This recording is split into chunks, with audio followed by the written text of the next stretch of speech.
Que la paix, si possible, soit sur vous tous. Honneur, bonheur, prospérité sur chacun d'entre vous. Si je m'adresse aujourd'hui à vous, en cette période d'une extrême gravité, en cette période des plus troublées, c'est parce que notre peuple vit dans des conditions qui dépassent le cadre de l'irrationalité. Le Bénin connaît une crise sociale sans précédent. Une crise sociale qui favorise les plus riches, une minorité de la population, pendant que la quasi-totalité du peuple vit dans des conditions qui dépassent l'entendement. Une crise socio-économique où les denrées alimentaires de première nécessité ont vu leur prix exploser, au minima doubler. Riz, gari, manioc, huile, les prix explosent. L'essence, le gaz, les prix explosent. Les sojaculteurs qui connaissent une dépression sociale qui dépasse l'entendement connaissent de plus en plus de suicides. Les paysans, dans leur entièreté, connaissent des conditions des plus difficiles. Les licenciements au sein des entreprises d'État, eux aussi, sont devenus légion. Les enseignants vivent dans des conditions des plus difficiles, dans le primaire, dans le secondaire et dans la sphère universitaire. Le pays va mal. Vous rajoutez à cette réalité cette passion pour la persécution qu'a notre président, le président Patrice Talon, lorsqu'il s'agit de s'attaquer aux opérateurs économiques nationaux, qu'il pousse à l'exil, qu'il pousse à la dépression économique, politique et psychologique, parce que Talon n'aime pas partager le butin que constitue à ses yeux le Bénin avec ses semblables, avec le peuple. Non, il veut tout s'accaparer, et s'il doit partager avec certains, ça sera toujours avec les opérateurs économiques prédateurs occidentaux. Les entreprises françaises contrôlent massivement l'économie béninoise. Inutile de préciser qu'elles sont exonérées pour la plupart de nombreuses taxes. Luxe dont ne peuvent pas se prévaloir les entreprises béninoises qui, elles, sont surtaxées par le même régime béninois. Toute cette situation entraîne une frustration généralisée au sein de la population, du nord au sud, de l'est à l'ouest. Un peuple qui souffre ne peut pas être un peuple en paix.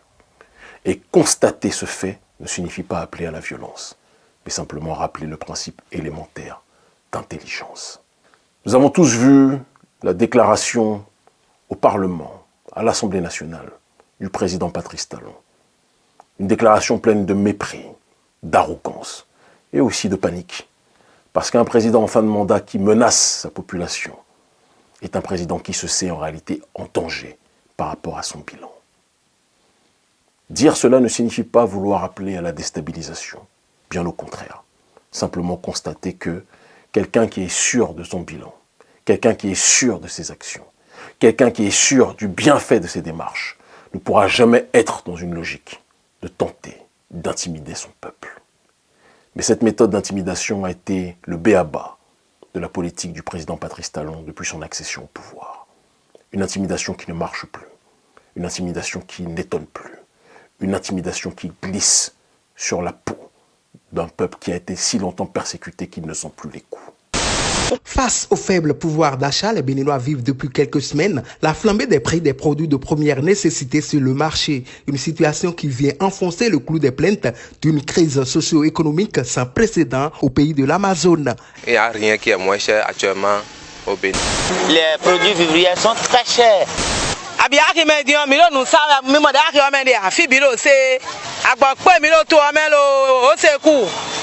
En dehors de cette morosité économique que subissent les administrés du président Patrice Talon, s'ajoute la restriction des libertés d'expression selon certains Béninois qui ont perdu confiance en la justice de leur pays.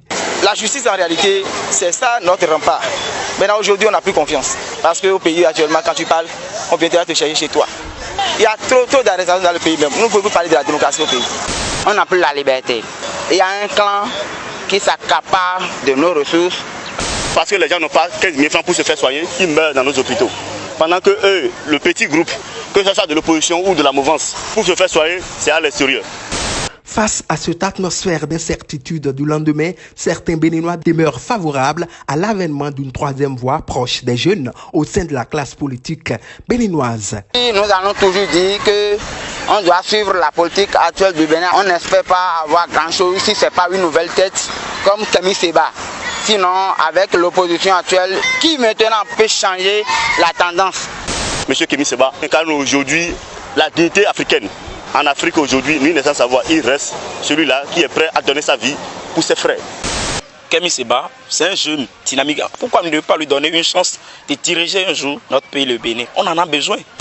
Kémy Séba, on s'est encore, on connaît les télé, mais be pour nous pour. Mato nebe amede do volonté de toler jaouéa, ye maoudia. Et là on voit que. Et c'est pour ces raisons, après des mois et des mois de réflexion, pour ne pas dire des années, j'ai décidé d'accepter vos demandes incessantes visant à me pousser à être candidat à la présidence du Bénin.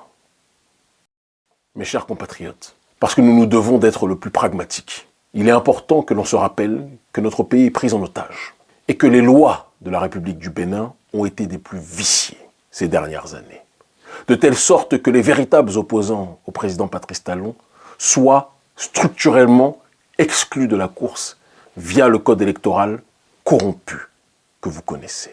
Et c'est pour cette raison que nous avons dressé 3 options qui nous permettront d'être candidats à la présidence du Bénin. La première option, issue d'un certain nombre d'interactions avec des cadres du Parti des démocrates, sera que ce parti, le parti de l'ancien président Yayi Boni, nous porte candidat à l'élection de 2026.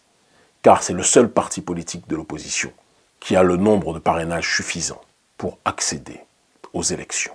Bon nombre d'entre vous, lorsque nous avons évoqué dans de multiples réunions avec vous autres, membres de la jeunesse béninoise, nous ont dit que le président Yayi Boni ne pourra pas accepter. Parce que le président Yayi Boni, à vos yeux, aux yeux de nombre d'entre vous, fait partie de cette ancienne France-Afrique qui peine à vouloir mourir. Je vous ai répondu, et je l'ai dit aussi, dans le cadre de réunions avec des membres du bureau du Parti des démocrates, que je ne voulais pas être incarcéré dans le passé et que je pense profondément que tout le monde peut changer. Le Parti des démocrates a une occasion historique s'ils comprennent la nécessité de parier sur le bon poulain, de gagner les élections au premier tour, un coup KO, coup de marteau. Est-ce que le président Yayi Boni acceptera cette main tendue? Ce sera la dernière que nous lançons. Je l'ai dit à bon nombre des membres du bureau central au sein duquel j'ai de nombreux amis. Si tel est leur choix, nous avancerons ensemble et nous libérerons le pays.